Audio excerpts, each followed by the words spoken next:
Asali na haifi na can garin Katsina, asali na ɗan ƙauye ne ni a can Katsina. Na zanci kai na halin da ke magana, na yi makaranta Kaduna can na bara.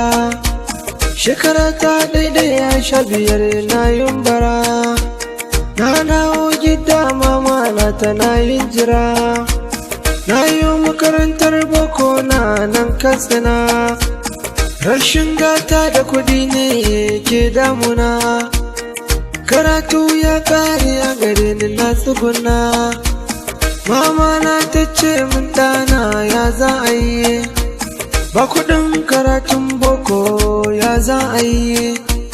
Mama na ki shiru Allah shi za ya yi, duniya ce kaga kudi ga wani Allah ya yi.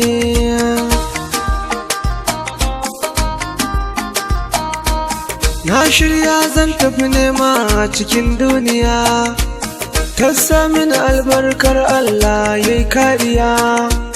Na mota na tafi neman abin duniya, na sauka Kaduna yin aiki na sha wuya. Na samu kudin yin aiki na sai na biya, kudin motar zuwa Naija shi na biya. Na je Naija na samu kudi na sha wuya. Na iya sana'a kala-kala ku yo tambaya, ga harkar kwamfuta gyara ma na iya, ga harkar waƙar soyayya shi ma na iya. Rayuwata ta ci gaba lallai cikin duniya, na samu mutane kala-kala cikin duniya. Na samu abokai kala-kala ba shariya, na yi aure na a Naija cikin kariya. Lokaci guda rayuwata ta sauya, na haɗo kaya na wayo gida zana je.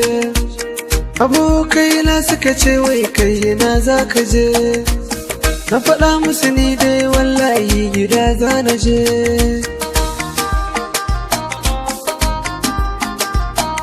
Ku zo ku ji labarin